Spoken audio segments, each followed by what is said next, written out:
그 제가 그 영상팀하고 좀 얘기를 해봤는데, 그래서 그냥 안 자르고 올리는 걸로 했어요. 예. 그냥 이해 편의를 위해서 이렇게 올린 거니까 이게 그 태클 거나 그러시면 안 돼요. 예. 자, 그다음 이제 뭐 할 거냐면 이제 사회적 타당성 합시다. 학과적사에서 사회적 타당성. 자, 그러면 요 사회적 타당성에서는 두 가지 내용을 공부를 합니다. 먼저 반사회적 법률행위 그리고 불공정한 법률행위. 그러면 반사회적 법률행위는 얘는 몇 조죠? 103조. 103조. 그다음 불공정한 법률행위는 104조. 그러니까 원래 불공정한 법률행위도 원래는 반사회적 법률행위 한 유형이었어요. 근데 이게 독자적으로 104조에서 따로 별도로 규정하고 있는 거에 불과해요. 그러니까 불공정한 법률행위도 반사회적 법률행위 한 유형이었다. 이건 좀 기억을 합니다. 그럼 순서대로 103조 공부하고 그리고 104조 공부를 하면 되겠네요. 자, 먼저 103조 반사회적 법률행위인데 조문을 좀 읽어보겠습니다. 자, 제가 칠판에 띄워드릴 테니까 읽어봅시다. 시작. 선량한 풍소, 기타 사회 질서에 위반한 사항을 내용으로 하는 법률행위는 뭘 한다? 무효로 한다. 그럼 이때 선량한 풍속은 뭐죠? 선량한 풍속. 그거죠, 그거. 그다음에 사회 질서는 뭐예요? 그거죠, 그거. 그러니까 이게 내용이 애매하다는 거예요. 이걸 백지조항이라 그래요. 백지조항. 그래서 이게 뭐가 선량한 풍속에 반하고 뭐가 사회 질서에 반하는지 이제 우리 학설가 판례가 이제 유형들을 많이 만들어 뒀어요. 여기는 이제 사회 질서에 반하는 행위가 먼저 이제 판례산을 열심히 공부를 하면 되는 부분입니다. 다만 이제 조문 분석을 좀 해보면 선량한 풍속, 기타 사회 질서 이렇게 돼 있죠. 그럼 이게 사회 질서가 높은 개념이에요? 선량한 풍속이 높은 개념이에요? 그러니까 살인, 상해, 폭행, 협박, 기타 범죄를 저지른 자는 처벌한다. 그런 규정이 있다고 칩시다. 그러면 살인, 상해, 폭행, 협박 다 통틀어 뭐라 그러죠? 범죄죠. 그러니까 기타 뒤에 있는 게 높은 개념이 되는 겁니다. 그러니까 선량한 풍속, 기타 사회 질서 그랬으니까 이 사회 질서가 높은 개념이라는 거예요. 이게 상위 개념이라는 겁니다. 그리고 이 선량한 풍속은 사회 질서의 한 예시라는 거예요. 그 다음에 여기 목적이란 단어, 내용이라는 단어 같다 그랬죠. 그러니까 내용이란 말과 똑같은 게 목적이에요. 그러니까 법률행위의 목적이 법률행위의 내용이 사회 질서에 반할 때 그 법률행위는 뭐가 되죠? 무효. 근데 여기는 그냥 무효로 한다 딱 끝나는 겁니다. 그럼 통정의 표시 한번 해볼게요. 통정의 표시가 108조죠. 먼저 108조이랑 상대방과 통정한 허위의 의사표시는 뭘 한다? 모유를 한다. 이항 전항의 의사표시의 모유는 누구에게 대항하지 못한다. 선의의 제3자에게 대항하지 못한다는 겁니다. 그러면 무효로서 선의의 제3자에게 대항하지 못하는 건 이건 무슨 무효라고 그러죠? 상대적 무효. 여기는 그냥 무효를 한다 딱 끝나는 겁니다. 무효를 한다 딱 끝나고 무효로서 선의의 제3자에게 대항하지 못한다는 내용이 없다는 거야. 그럼 이때는 이 무효는 선의의 제3자에게도 대항할 수 있다는 거예요? 없다는 거예요? 있다는 거죠. 이런 걸 무슨 무효라고 그러죠? 절대적 무효. 이거 잘 기억해야 됩니다. 반사회적 법률행위는 무효인데 이건 무슨 무효이다? 절대적 무효라는 겁니다. 이때는 무효로서 선의의 제3자에게도 대항할 수 있다 없다 있다는 겁니다. 자, 다음 이때 반사회적 법률행위인지 아닌지는 언제를 기준으로 판단하는 거예요? 법률행위 성립 당시를 기준으로 판단하는 겁니다. 그러니까 계약 같으면 계약 체결 당시를 기준으로 판단한다는 겁니다. 요건은 두 가지인데요. 먼저 법률행위의 내용이 사회 질서에 반해야 돼요. 이게 객관적 요건. 그 다음에 법률행위를 할 당시에 자신의 행위가 사회 질서에 반한다는 인식이 있어야 됩니다. 이게 반사회성에 대한 인식이라는 겁니다. 이렇게 두 가지가 있어야 한다는 겁니다. 내용이 사회 질서에 반해야 되고 그다음 사회 질서에 반한다는 인식이 있어야 한다는 겁니다. 두 가지가 다 있어야 한다는 겁니다. 이게 언제 있어야 한다는 거예요? 법률행위 성립 당시에 있어야 한다는 겁니다. 자, 다음에 이 103조 반사회적 법률행위 할 때 늘 등장하는 조문이 있죠. 이게 요거예요. 746조. 이건 뭘까요? 이게 불법 원인급여. 불법 원인급여. 자, 그럼 조문 이게 본문 단서로 되어 있는데요. 먼저 칠판을 좀 보실까요? 자, 먼저 746조 본문 불법 원인급여 746조 본문 한번 읽어봅시다. 불법의 원인으로 인하여 읽어보겠습니다. 시작.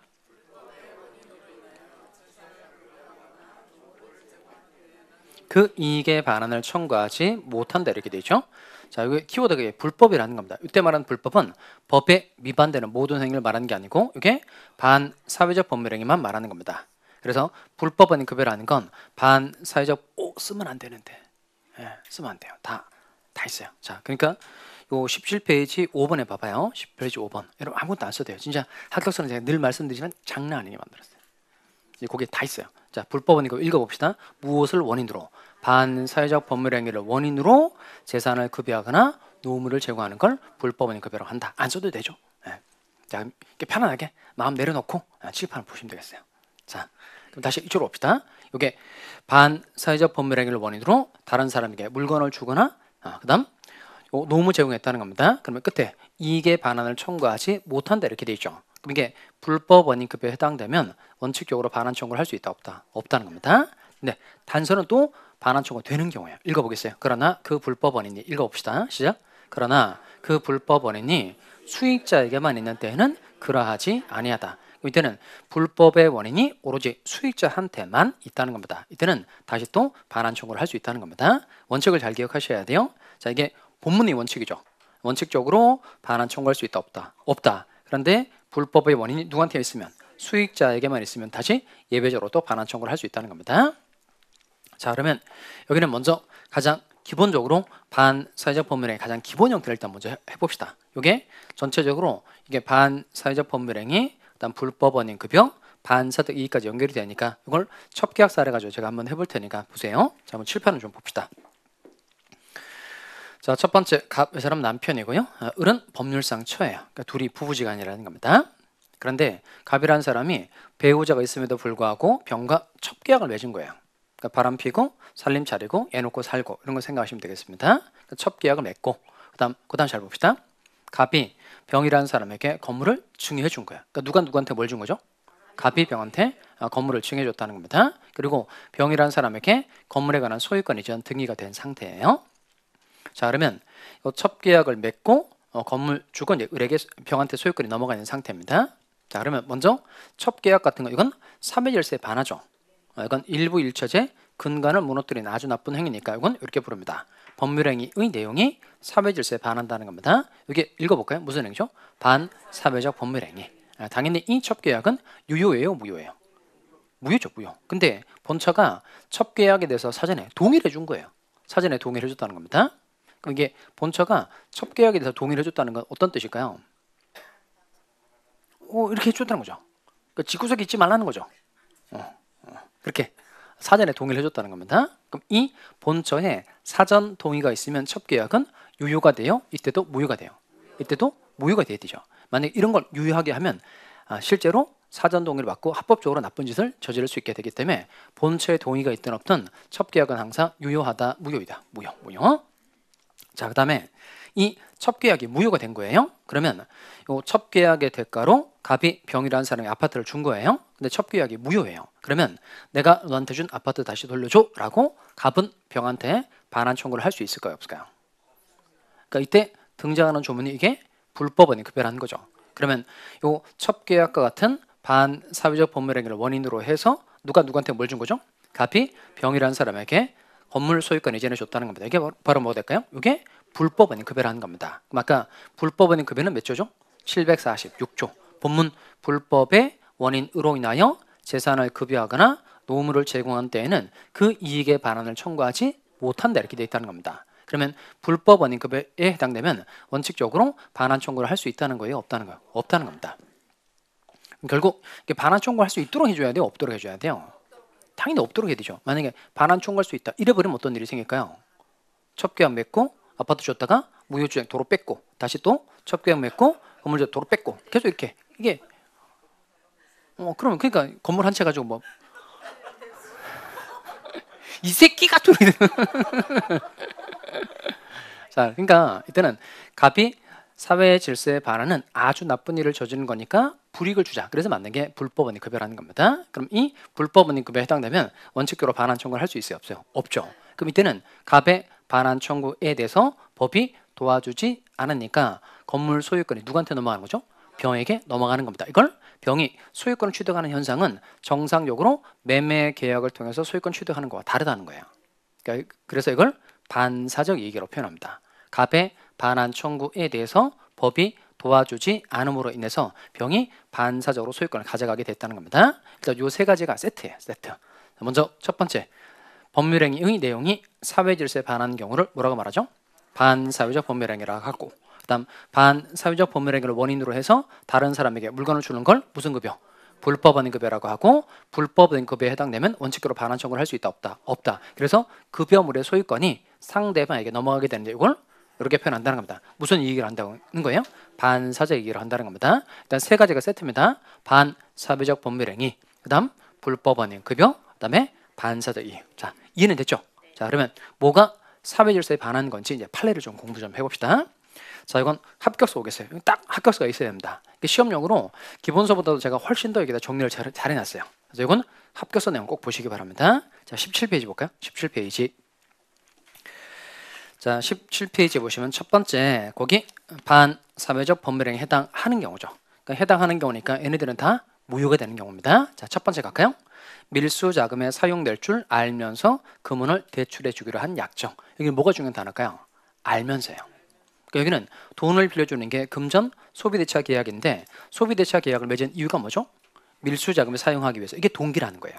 이건 법률행위는 사회질서에 반해요, 반하지 않아요? 법률행위는 사회질서에 반한다, 반하지 않는다? 반하지 않죠. 돈 빌려주는 게 이게 법률행위잖아요. 그러니까 법률행위는 사회질서에 반하지 않아요. 근데 이건 밀수자금을 사용하기 위해서가 동기죠. 그러니까 동기가 사회질서에 반하는 경우라는 겁니다. 이렇게 법률행위는 사회질서에 반하지 않는데 동기가 사회질서에 반하는 경우, 이걸 동기의 불법이라 그래요. 무슨 불법? 동기의 불법이란다는 겁니다. 그럼 이 동기가 표시가 되거나 상대방에게 동기가 알려지면 그 법률행위 이제 무효가 됩니다. 여기는 중요한 포인트가 되는 단어가 뭐죠? 알면서요. 알면서.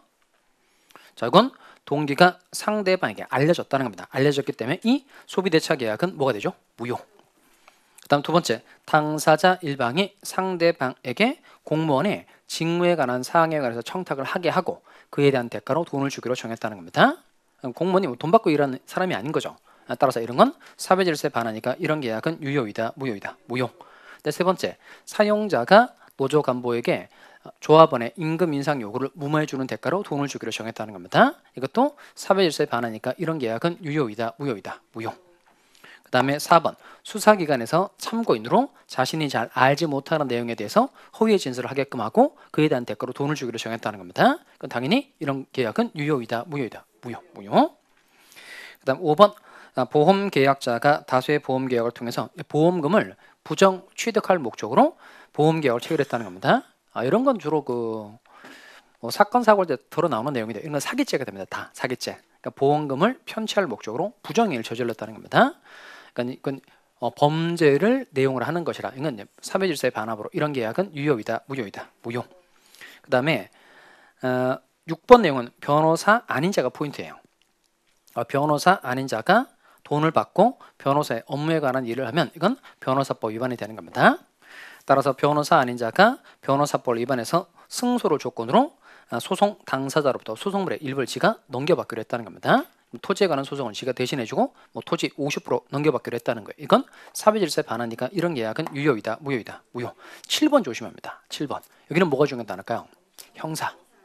이게 성공모수약정이라는 게 그 재판 결과가 좋을 때 돈을 왕창 더 받기라는 게 이게 성공모수약정인데, 이 형사 사건에서 성공모수약정, 예를 들어서 이 사람이 무죄가 나왔다, 또는 구속된 사람이 풀려났다, 또는 징역 대신에 벌금이 나왔다든가 이렇게 재판 결과 유리하게 나왔을 돈을 왕창 더 많이 받는 걸 금지하고, 이건 사회질서에 반한다는 겁니다. 이게 죄가 되고 안 되고 그다음 형벌이 어떻게 되냐, 이거 돈과 결부시키면 안 된다는 겁니다. 그러니까 형사 사건에 관해서 체결된 성공모수약정, 이건 사회질서에 반하니까 이런 계약은 유효이다, 무효이다, 무효. 근데 그 밑에 제가 뭐 써놨죠? 민사. 그러니까 민사 사건에서 체결한 성공모수약정, 이건 사회질서에 반하지 않아요. 민사 사건의 경우에는 재판 결과가 좋으면 돈을 더 받도록 하는 건 사회질서 무너뜨리거나 그러진 않는단 말이에요. 그러니까 성공모수약정이 반사회적 법률행위에 해당되는 건 어느 사건만 그렇다는 거예요? 형사 사건만 그렇다는 겁니다. 자, 넘어갑시다. 자, 넘어가서 이제 8번인데요. 이건 첩계약이죠. 첩계약은 본처에 동의가 있든 없든 첩계약은 항상 유효이다, 무효이다, 무효. 자, 그다음에 본처에 사망이 있으면 또는 이혼이 있을 경우에 첩과 혼인 신고를 해서 입적하게 한다는 약정 또한 유효이다, 무효이다, 무효. 그다음 9번은 조금 조심합니다. 일생 동안 혼인하지 않겠다. 혼인 동그라미입니다. 일생 동안 혼인하지 않겠다. 평생 혼자 살겠다 이거죠. 이건 그 과거 여자 은행원의 경우에 이제 결혼하지 않는 걸 조건으로 이제 근무시켜주고 결혼하면 잘린다는 뜻이에요. 이런 건 사회질서에 반해요, 반하지 않아요? 반하죠. 그건 유효이다, 무효이다, 무효. 그다음에 그 뒤에 어떠한 일이 있어도 이혼하지 않겠다. 이혼 동그라미입니다. 어떠한 일이 있어도 이혼하지 않겠다는 약정. 이건 취지는 좋아요, 안 좋아요? 검은 머리 팥뿌리 될 때까지 평생 잘 먹고 잘 살자. 이건 취지는 좋은데 이건 사회질서에 반해요, 반하지 않아요? 이거 완전 반하죠. 개인의 자유를 심히 제한하는 거죠. 이거 이해 안 돼요? 이런 건 어떻게 그냥 살아보면 아는 거죠, 그냥. 인간이 가면 갈수록 그렇잖아요. 그러니까 이게 그 이혼하지 않기로 하는 계약을 유효하다 이래버리면 실제로 계약을 맺어서 이혼을 하고 싶어하는 사람으로 하여금 이혼할 수 있는 여지를 완전히 봉쇄할 수 있다는 겁니다. 그래서 사회질서에 반하니까 이런 계약은 유효이다, 무효이다, 무효. 그 다음에 10번 갑시다. 사찰이 그 존립에 필요 불가결한 재산인 이면을 증여하는 행위. 그 절이 산에 있는데 산을 팔아버리면 존립근거 무너지죠. 생존에 기초가 된 재산을 처분하는 거니까 이건 무효가 됩니다. 그다음 11번에 갑시다. 고이율을 제한한 최초의 판례인데요. 그 이율이 너무 높다는 겁니다. 거기 보면 두 번째 줄에 3회 통념상 허용되는 한도를 뭐였다? 초과. 그러니까 3회 통념상 허용되는 한도를 초과했을 때는 초과 부분에 관한 이자 약정은 무효라는 겁니다. 12번도 똑같아요. 그 증언하면 이제 돈 주잖아요. 보통 그 증언의 대가로 돈을 주기는 하는데 그것도 통상적으로 용인될 수 있는 수준을 뭐했다? 초과했다는 겁니다. 여비는 차비 얘기하는 거고 일실손해는 뭔지 아세요? 일실손해. 이 사람이 그 증언하러 나면 이제 하루 돈을 못 벌게 되잖아요. 그러니까 하루 일당 메꿔주는 걸 이걸 일실손해라고 얘기하는 겁니다. 그러니까 여비, 그다음에 일실손해, 그다음 약간의 사례금 이 정도는 3회 통념상 허용되는 한도인데 이걸 초과했다. 그럼 초과 부분 역시 유효이다, 무효이다, 무효. 그다음 13번은 좀 조심합니다. 부첩 관계의 종료를 해제 조건으로 하는 증여계약 끊고 다시 부첩 관계의 종료를 해제 조건으로 하는 증여. 해제라는 단어가 키워드예요. 해제. 그럼 이게 부첩 관계의 종료를 해제 조건으로 하는 증여계약이니까 얘는 첩계약을 하면서 체결한 계약이에요. 끝내면서 체결한 계약이에요. 하면서 끝내면서 하면서요. 자, 그러면 요거 첩계약을 맺으면서 그에 대한 대가로 첩에게 아파트 하나 주는 겁니다. 그다음 부첩관계 종료가 해제 조건이니까 일단 첩계약의 대가로 아파트를 병한테 줬다가 두 사람 사이 관계가 끝나면 도로 뺏어올 수 있도록 정했다는 거예요. 줬다가 뺏는 거예요. 줬다가 뺏는 거. 그러면 병이라는 사람이 이 아파트를 안 뺏기려면 계속 첩생을 할 수밖에 없는 거죠. 이건 내용이 좋아요? 완전 얍삽해요. 완전 얍삽하죠. 따라서 이런 계약은 유효이다, 무효이다. 무효. 그다음 14번에 갑시다. 제2 매수인이 매도인의 배임행이 뭐죠? 걔는 네모칸칠까요? 적법하다. 그러니까 이중매매 자체는 원칙적으로 유효하죠. 근데 언제 무효가 돼요? 적법가담 시에 무효가 되는 겁니다. 자, 일단 거기까지만 기본 과정은 거기까지만 공부를 합시다. 자, 그다음 오른쪽에 보면 또 오른쪽 심스 출제 포인트 오른쪽 있죠. 자, 여기는 반사회적 분배령에 해당하지 않는 경우에 해당하지 않는 경우 자 1번하고 2번을 묶어볼까요? 1, 2번을 묶고 먼저 한번 읽어볼까요?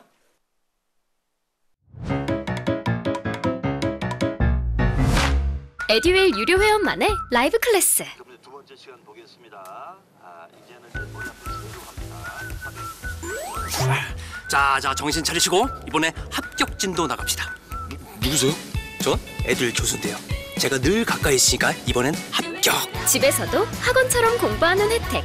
오직 에듀윌 유료 회원에게만. 에듀윌. 우와, 진짜 가까이 계시네요.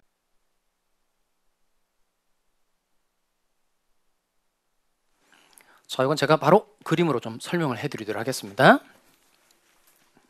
자, 그러면 칠판 와볼까요? 자, 이 그림으로 이해하시면 되겠어요. 자, 먼저 아까 요 내용은 똑같아요. 갑이 배우자 을이 있음에도 불구하고 병과 이제 첩계약을 맺은 거예요. 자, 그럼 요 두 사람 사이에 정이라는 애가 이렇게 태어났어요. 애가 태어났다는 겁니다. 그러면 요 병과 정 사이는 당연히 모자 관계 생겨요, 안 생겨요? 생기죠. 그다음에 요 갑하고 정은 부자 관계일까요, 아닐까요? 부자 관계이다 아니다. 갑하고 정은 무슨 관계일까요? 갑하고 정은 1번 우상향 관계, 2번 탄력적 관계, 3번 비탄력적 관계, 4번 부자 관계, 5번 아무 사이 아니다. 아무 사이 남남. 법적으로 남남. 그러니까 연속구에서는 이제 부자직으로 나오잖아요. 근데 법적으로는 남남. 그럼 이때는 부자 관계 생기려면 뭐가 돼야 될까? 인지. 그러니까 부가 이 애가 내다라고 인지 의사를 표시하고 이게 신고가 돼야 돼. 그래야만 부자 관계 생기는 거고 인지 신고가 되지 않으면 그냥 남남이에요. 그랬구나. 자, 그런 일이 없기 바랍니다. 자, 다시 이쪽으로 올까요? 그러면 이렇게 애가 태어났는데 요 첩계약을 맺으면서 첩계약 내용에 본처와 이혼을 하게 되면 또는 본처가 사망하게 되면 요 병과정을 호적에 올려주기로 약속을 맺은 거예요. 그러니까 이 입적에 관한 약정은 유효일까요? 무효일까요? 얘도 첩계약의 일부예요. 첩계약 일부니까 얘도 유효이다, 무효이다, 무효. 자, 요거 틀리면 안 돼요.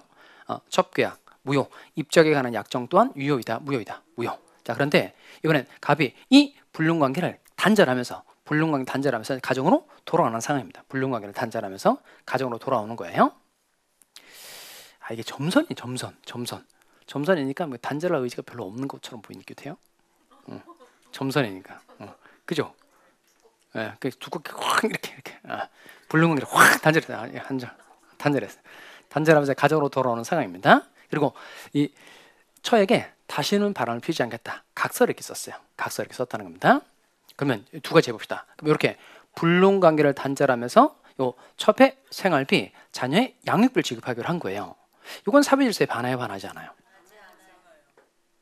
자, 우리 판례는 사배질서에 반하지 않는다고 봤어요. 이거 유효하다고 본 거예요. 왜냐하면 이건 첩계약을 하면서 체결한 계약이에요. 끝내면서 체결한 계약이에요. 끝내면서죠. 그러니까 요 첩계약의 경우 입적에 관한 약정은 첩계약을 하면서 한 거고, 이거는 불륜관계를 단절하면서 부척관계를 단절하면서 한 거니까 첩계약을 끝내면서 첩의 생활비, 자녀의 양육비를 지급하기로 약정을 맺은 겁니다. 이건 사배질서에 반한다, 반하지 않는다. 반하지 않는다는 거야. 그 얘가 갑이라는 사람이 첩계약을 끝내면서 첩의 생활비, 자녀의 양육비를 지급하기로 했는데 돈을 준 거예요, 안 준 거예요? 안 준 거예요. 주기로 해놓고 안 준 거예요. 그래서 병 쪽에서 변호사 선임해서 이제 소송에 들어가게 된 겁니다. 1심에서 돈을 줘라 이렇게 판결이 난 거예요. 근데 우리 갑이 또 안 준 거예요. 그래서 항소. 2심에서 줘라 이렇게 한 거예요. 근데 상고. 대법원에서 꼭 줘라 이렇게. 그게 나온 거예요. 그래서 대법원까지 난 사건. 그러니까 기억해 두셔야 됩니다. 이렇게 부척 관계를 단절하면서 첩의 생활비, 자녀의 양육비를 지급하기로 한 계약은 사배질서에 반한다, 반하지 않는다. 반하지 않아요. 갑이라는 사람이 가정으로 돌아와서 각서를 했어요. 아까 각서 쓴 거. 이 각서 쓴 행위는 이건 사배질서에 반해요, 반하지 않아요. 유효이다, 무효이다. 써보신 분들도 있잖아요.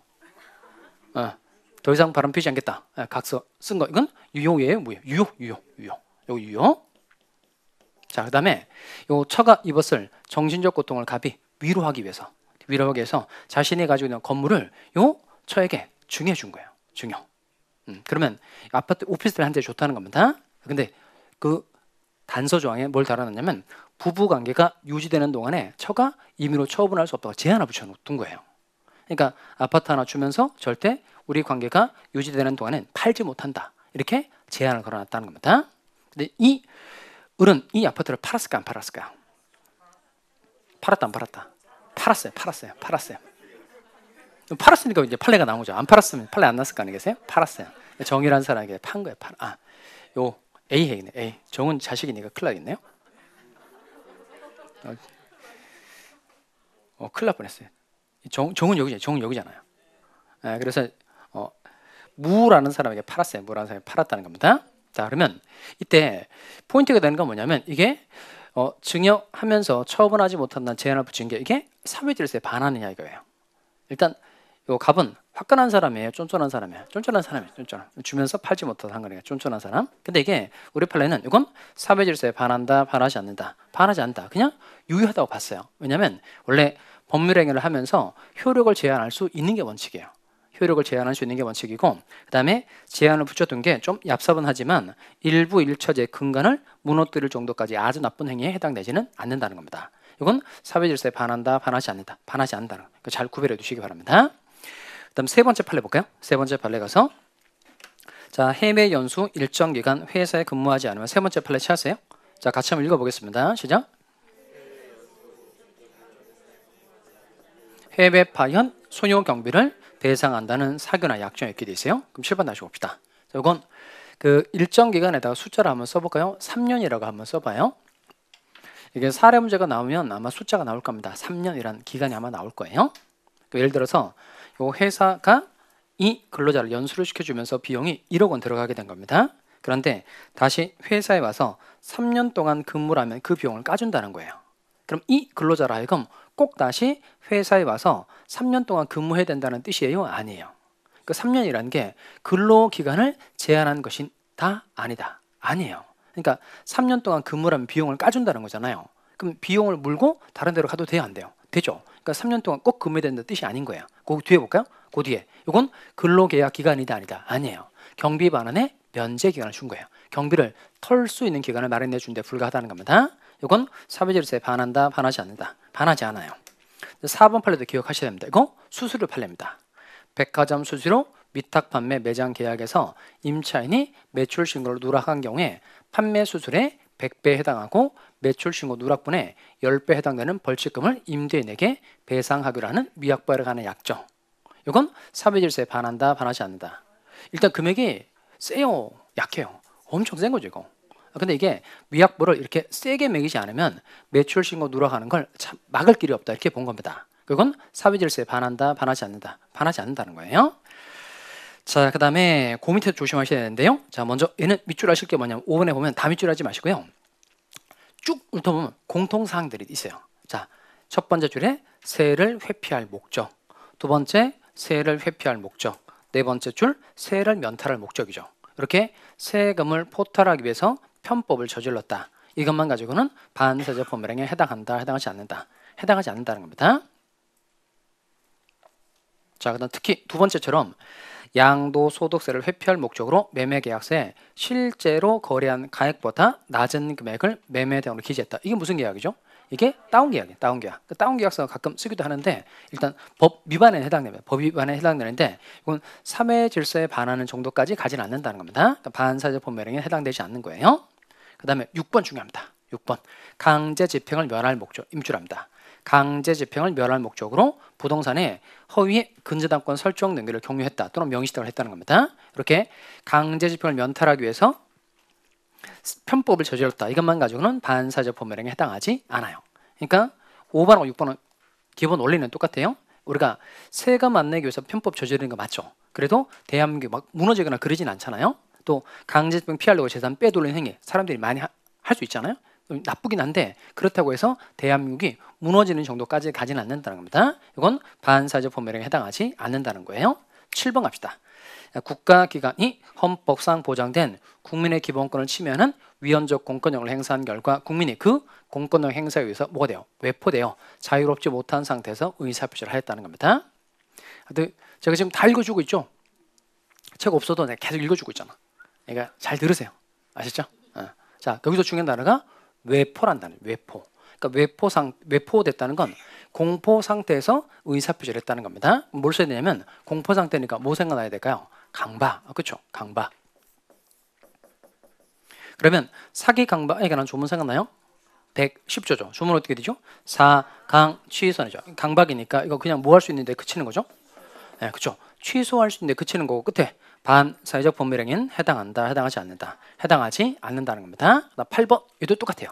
단지 법률행위의 성립 과정에서 강박이라는 불법적 방법이 사용돼 불가한 경우. 이도 중요한 단어 뭐죠? 강박. 강박이죠. 강박이니까 그냥 뭐 할 수 있는데 그치는 거죠? 취소할 수 있는데 그친다는 겁니다. 따라서 얘는 반사적 법률행위에 해당한다, 해당하지 않는다. 해당하지 않는다는 겁니다. 그러니까 반사적 법률행위에서 무효가 되는 거나 그러진 않는다는 겁니다. 자, 여기까지. 자, 그러면 이때 요 반사회적 법률행위 인지 아닌지는 항상 시험에 이런 문제로 출제가 됩니다. 풀어보세요.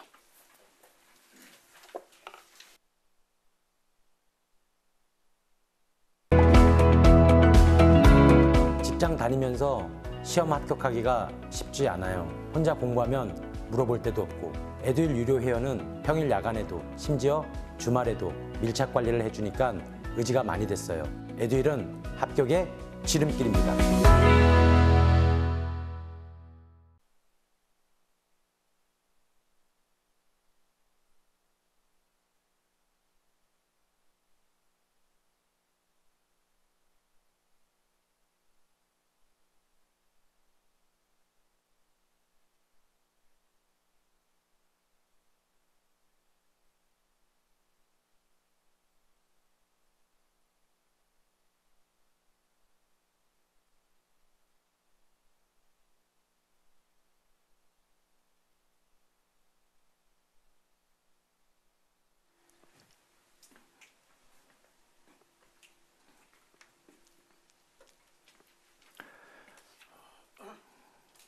자, 그러면 이제 칠판 봅시다.